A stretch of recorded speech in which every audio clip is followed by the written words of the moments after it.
नमस्ते दोस्तों, मेरे चैनल में आप सबका स्वागत है। आज मैं 4 बहन और एक भाई के कथा सुना रही हूँ। कथा बहुत ही सुंदर है, शुरू से अंत तक जरूर सुनिएगा। लोग कहते हैं भगवान के कथा आधा अधूरा नहीं सुनना चाहिए। आधा अधूरा सुनने से अपमान होता है और पूरा सुनने से ज्ञान होता है। इसीलिए जब भी सुनिए पूरा सुनिए। एक गांव में 4 बहन है और एक भाई है। भाई जो है गुरु बहना चारों बहन से बड़ा है, लेकिन उन सब के माता पिता नहीं थे। कुछ समय पहले ही दोनों गुजर गए थे। चारों बहन के बोझ बड़ा भाई पर आ गया था। भाई जो था तीनों बहन के शादी एक एक बार कर कर के बारी बारी से तीनों के शादी कर देता है। वह भी अच्छे अच्छे घर में करता है। उसके बाद सोचता है कि 3 बहन के शादी कर दिए, ससुराल चली गई, उसके बाद हम अपना शादी कर लेते हैं। घर में पत्नी आएगी तो खाना बनाएगी, उसके बाद हम छोटी बहन के शादी करेंगे। पहले छोटी बहन के कर देंगे तो खाना बनाकर कौन देगा। जब हम पहले अपना शादी कर लेंगे, उसके बाद घर में पत्नी आ जाएगी, घर संभालने वाली एक औरत हो जाएगी, तो उसके बाद छोटी बहन के शादी कर देंगे। इसी बात को सोचकर एक अच्छी सुंदर लड़की देखकर शादी कर लेता है। लेकिन वह बेचारा क्या जान रहा था गुरु बहना कि यह पत्नी ऊपर से देखने में सुंदर है, लेकिन यह अंदर से बहुत बदमाश है। शादी करके लाता है तो अपनी छोटी ननद पर बहुत जुल्म करने लगती है। छोटी जो ननद थी वह बहुत शिव चर्चा करती थी, शिव के अपना गुरु बनाई थी, प्रतिदिन शिव चर्चा में जाती थी। यही सब देख देख कर भाभी लड़ते रहती थी। भाई बोलता था, ऐसा क्यों करती हो, इससे बन रहा है तो यह करती है, कुछ मांगती थोड़े न है, इसको जो करना है वह करने दो, तुमको नहीं करना है मत करो, तुमको तो कुछ करने के लिए नहीं बोलती है। वह अपने पति से भी लड़ जाती थी, इतना बदमाश थी। एक दिन अपने पति से कहती है, ये जी सुनिए, अब अपनी बहन के शादी कर दीजिए, अब हमको बर्दाश्त नहीं हो रहा है। और ऐसा घर में शादी करिएगा जिसके घर में रहने के लिए छत ना हो, खाने के लिए भोजन ना हो, वैसे ही घर में शादी करिएगा। देखते हैं शिव गुरु इसको क्या कर देते हैं। शिव गुरु खाने के लिए दे देंगे, रहने के लिए दे देंगे। जो शिव गुरु का इसके ऊपर भूत सवार है, देखते हैं शिव गुरु कैसे मदद करते हैं। भाई क्या करता गुरु बहना, अपनी पत्नी के हाथों मजबूर था। जैसे पत्नी कहती थी वैसे ही करता था। पत्नी के आने के पहले तीनों बहन के तो अच्छे घर में शादी कर दिया था, लेकिन अब पत्नी आ गई तो भिखारी के घर में शादी करने के लिए बोल रही है। अगर ऐसा नहीं करता तो वह मरने के लिए धमकी देती थी। पत्नी के बात मान लेता है और एक भिखारी से शादी कर देता है। इसके घर झोपड़ी के था। रहने के लिए खाना नहीं था, खाने के लिए बेचारी एक टाइम खाती थी तो दूसरे टाइम सोचती थी कि क्या खाएंगे। कभी चावल रहता था तो दाल नहीं रहता था, कभी दाल रहता था तो चावल नहीं रहता था, कभी सब्जी रहता था तो रोटी ना तो भात ना, किसी भी तरह करके अपना जीवन काट रही थी। जब बरसात के दिन आता था तो झोपड़ी भी चूने लगता। रात भर जागकर बिहान करती थी, लेकिन अपना दुख बेचारी किससे कहे। एक दिन भाई के घर पर शिव चर्चा होने वाला था। गांव के सब लोग कहते थे, बहन तू अपना घर पर कभी नहीं शिव चर्चा करवाती है और ना ही करती है। तुम्हारे घर में किसी चीज का कमी नहीं है, फिर भी पूजा पाठ तू नहीं करती हो। भाभी कहती है कि हम पूजा पाठ पर भरोसा नहीं रखते हैं, बिना पूजा किए हमारे पास सब कुछ है तो हम पूजा क्यों करें। गांव के लोग कहते हैं, नहीं करती हो तो क्या हुआ, तुम्हारे पास इतना पैसा है, रुपया धन दौलत सब चीज है, तुमको तो चर्चा रखना ही होगा। तब वह मान जाती है और कहती है कि हम इस सब पर विश्वास नहीं करते हैं, लेकिन तुम लोग के कहने पर हम चर्चा रखते हैं। भाभी जो थी गुरु बहना, तीनों ननद को फोन करके चर्चा में बुलाती है, लेकिन जो छोटी ननद थी उसको नहीं बुलाती है, क्योंकि वह तो बेचारी गरीब थी। गरीब को आजकल इस दुनिया में कौन पूछता है, जो अमीर रहता है उसी को सब पूछते हैं। छोटी जो ननद थी उसकी सास कहती थी, आज तो तुम्हारे घर पर शिव चर्चा है, तुम शिव चर्चा इतना करती हो, लेकिन तुम्हारे पास खबर नहीं आया कि शिव चर्चा में आ जाना। बेचारी मन ही मन दुखी हो रही थी, लेकिन अपना दुख किससे कहे। वह सोच रही थी कि अब बुलावा आएगा, राह देख रही थी कि कोई बुलाने आएगा तब हम शिव चर्चा में जाएंगे, लेकिन उसके घर किसी का बुलावा नहीं आया। एक बगल के औरत कहती है, बहन तू शिव चर्चा बहुत करती हो और तुम्हारे घर पर शिव चर्चा है, क्यों नहीं जा रही हो। शिव चर्चा में तो बिन बुलाए भी जाना चाहिए। शिव चर्चा कानों में सुनाई देता है, जैसे ही चला जाना चाहिए। हम जानते हैं कि वहाँ पर कहीं पर भी शिव चर्चा हो रहा है तो हमें जरूर जाना चाहिए, और यह तो तुम्हारे नैहर के बात है, तुमको तो जाना ही चाहिए। वह कहती है, बहन मेरे पास पैसा नहीं है, कैसे जाएं। तब वह कहती है, लो बहन मेरे पास 500 रुपया है, ले लो और चली जाओ, जब होगा तब लौटा देना।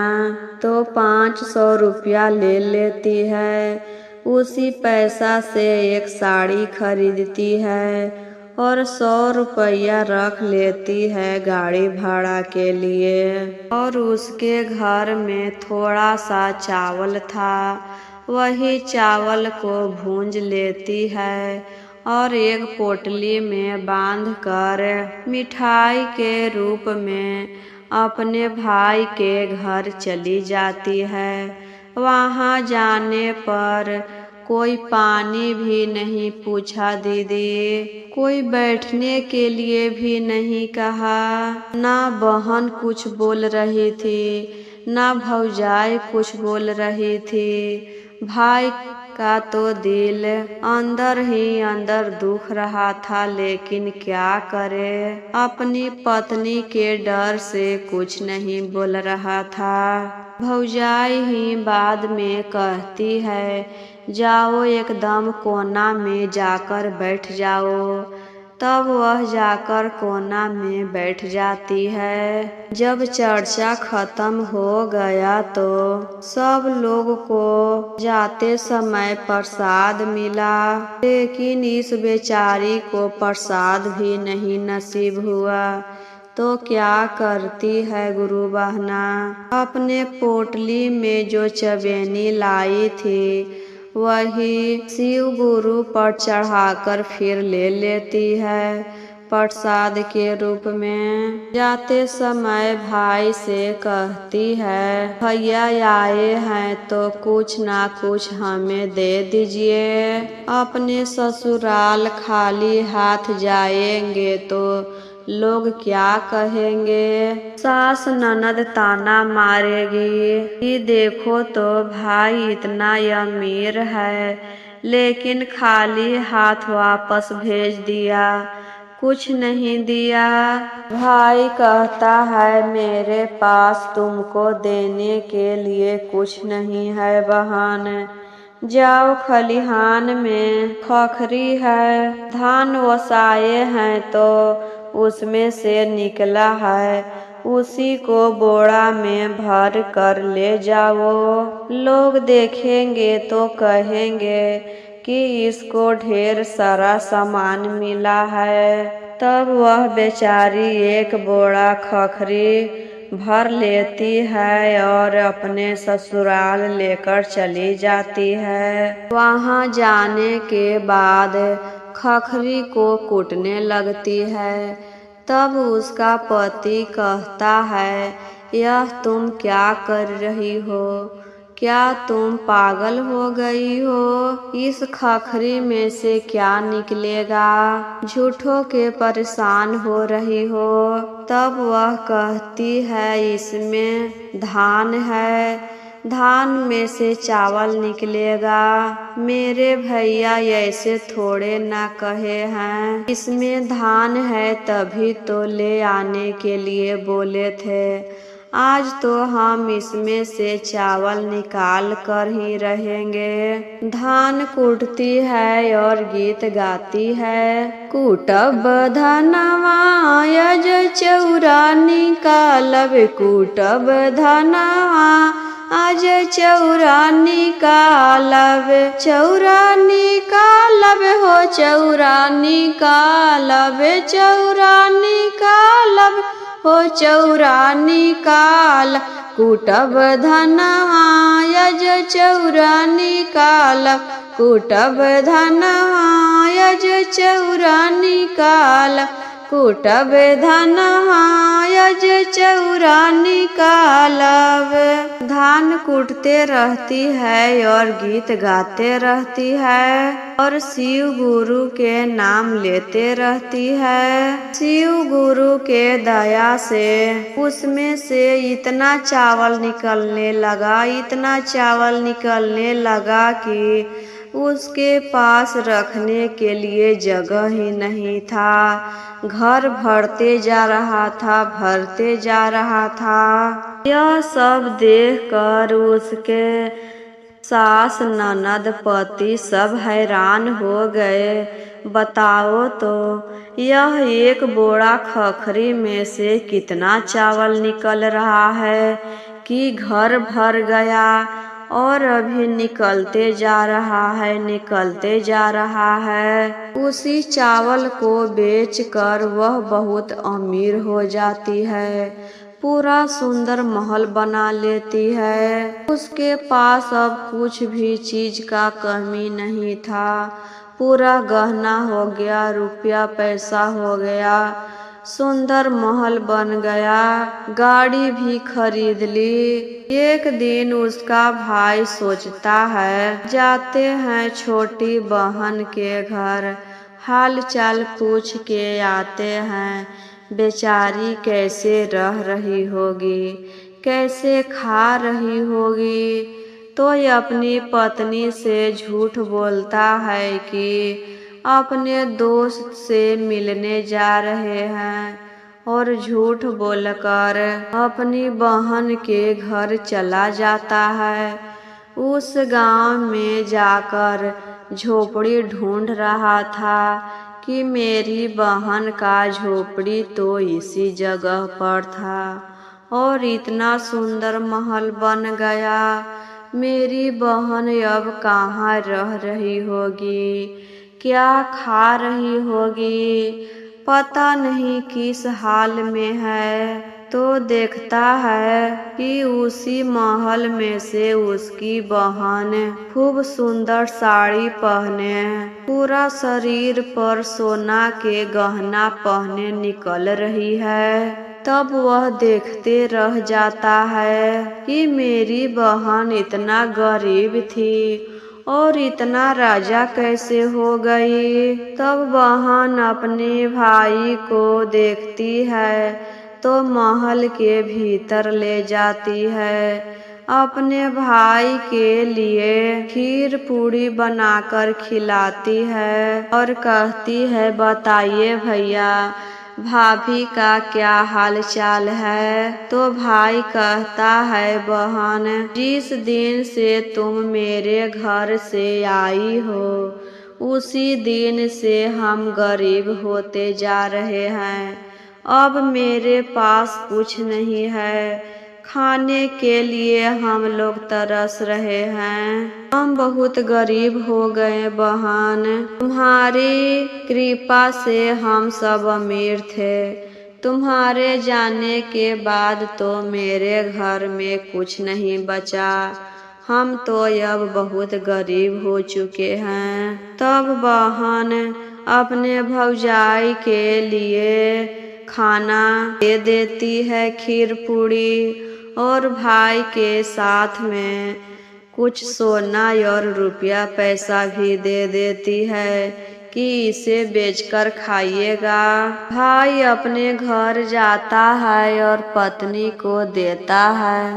तब पत्नी कहती है, आप तो अपने दोस्त से मिलने गए थे, और आजकल के दोस्त तो अपने दोस्त के लिए इतना कोई नहीं करता है, खाना भी भेजा है और रुपया सोना सब भेजा है। तब वह कहता है कि हम अपनी बहन से मिलने गए थे जो बहुत गरीब थी, और आज वह तो बहुत अमीर हो गई है, वही सब तुम्हारे लिए भेजी है। तुम तो उसे गरीब घर में शादी करवा दी थी, लेकिन अपने भाग्य से वह आज बहुत अमीर हो गई। यह सुनकर पत्नी कहती है कि आप जो खखरी दिए थे उसी से वह अमीर हुई है। जा रहे हैं हम भी अपने नैहर, वहाँ से एक बोरा खखरी लाएंगे तो हम भी अमीर हो जाएंगे। अपने नैहर जाती है और भाई से खखरी मांगने लगती है। तो भाई कहता है कि हमको तू शिकायत करवाएगी कि और कुछ नहीं बना तो खखरी दिया है, तुमको ले जाना है तो अनाज ले जाओ, रुपया ले जाओ, साड़ी कपड़ा ले जाओ। रुपया पैसा से तो सब कुछ खरीदा जा सकता है, लेकिन वह कहती है, नहीं हमको कुछ नहीं चाहिए, हमको बस एक बोरा खखरी दे दीजिए। तो भाई कहता है, ठीक है, जब तुमको यही मन है तो यही ले जाओ।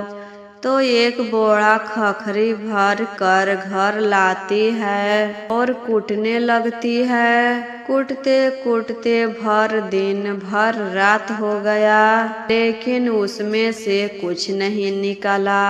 अंत में हैरान होकर छोड़ देती है और दूसरे दिन अपने ननद के घर जाती है और कहती है, तुम खखरी से इतना अमीर कैसे हो गई?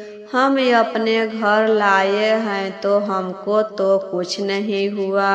तब ननद कहती है, भाभी यह सब शिव गुरु के महिमा से हुआ है, यह सब श्रद्धा से होता है। हमें शिव गुरु पर बहुत भरोसा था, उनका नाम लेकर ही हम कुछ काम करते हैं। मन में सच्चा श्रद्धा भाव हो तो शिव गुरु किसी को निराश नहीं होने देते हैं। लेकिन आप तो दूसरों के देखा हिसकी करते हैं कि वह ऐसे कर रही है तो ऐसे हो गया, तो हम भी करेंगे। लेकिन दुनिया में कभी भी किसी को देखा हिसकी मत करना चाहिए। जो काम मन से होता है, श्रद्धा से होता है, उसी पर शिव गुरु अपना दया बरसाते हैं। तो अपनी ननद से माफी मांगती है कि हम आपके साथ में बहुत गलत किए, हमें माफ कर दीजिए। उसके बाद अपने घर आती है और चर्चा में जाकर अपना नाम घोषणा करवाती है और बहुत ही श्रद्धा से शिव चर्चा करने लगती है। उसके बाद वह भी धीरे धीरे करके अमीर हो जाती है। शिव गुरु उसके ऊपर भी खुश हो जाते हैं और अपना दया बरसाने लगते हैं। तो यह कथा आप सबको कैसा लगा कमेंट बॉक्स में ज़रूर बताएं और कमेंट बॉक्स में ओम नमः शिवाय हर हर महादेव लिखना ना भूलें। तो एक बार प्रेम से बोलिए हर हर महादेव।